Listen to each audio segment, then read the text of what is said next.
Joined now by Urban Meyer, of course. Coach, I imagine one of the more difficult things as a coach is balancing the desire to do the right thing as a dad and the right thing as a leader of young men and wanting to do right by your football team, what's best for the football team. So why was this decision with Carlos Hyde the right decision? Well, I think, you know, the average person on the street, from what the investigators told me, it's nothing. It's move on. There's no charges. There would be no charges. But high-profile players obviously represent the university, and any time you start talking about domestic issues, you have to take action, and I had to be very careful. I actually talked to several people I have great respect for, and I think it's the right decision. We sent a message to our team, and we did the right thing. That kind of begs the question. If in college football there should be any sort of zero-tolerance policy on any issue? That's a great question.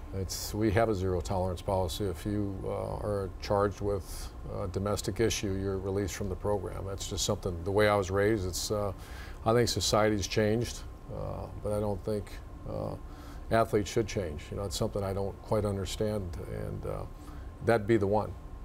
You mentioned that it was different in Carlos's case because he's an athlete or he's in the spotlight more, and then it would be really no big deal if he wasn't. Should there be a higher standard for these guys?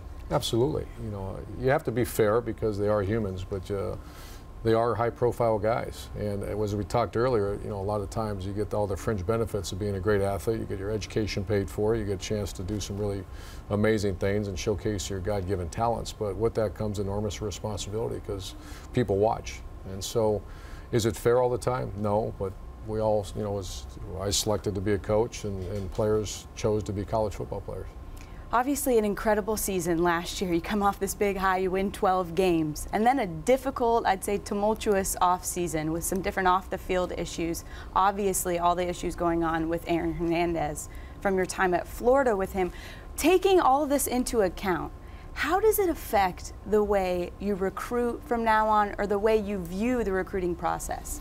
Well, it bothers you. You know, the situation that you spoke of will be with me for, you know, every player situation that you're involved in, every recruit situation, you'll always be in the back of your mind.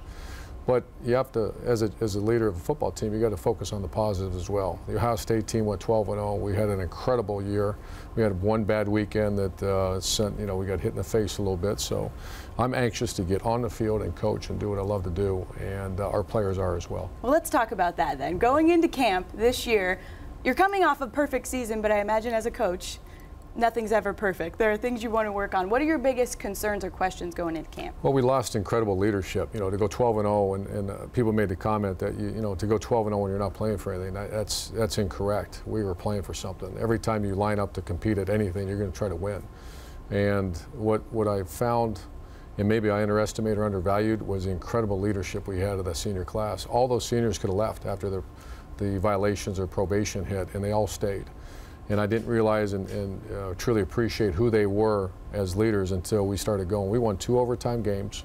We had some incredible injury issues where we had to move a starting fullback on one day to be the starting middle linebacker at Ohio State. I'm not sure that's ever happened before. And the only way that took place is because of the strength of leadership of our older players last year. Guy you obviously want to be a leader is Braxton Miller at the quarterback position. A lot of Heisman talk going around this time of year. We still don't know a whole lot yet. Obviously, the season hasn't started. But you've been through that Heisman talk process with players before. What kind of advice do you give him about dealing or managing those expectations? Well, we did. We did a self-evaluation last January with every player, every support staff, every coaching staff in our program, and that's a goal of his. And I never knew that because we never talked about it.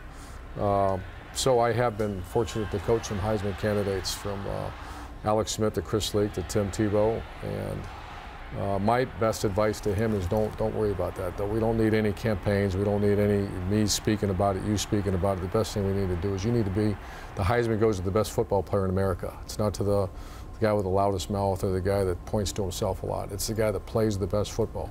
Here's how you do that. The great thing is, he's one of the most humble athletes, great athletes I've ever been around. So it's been zero issue. You know, I don't feel the need to surround him and just isolate him because he kind of isolates himself. He's focused on becoming a great player.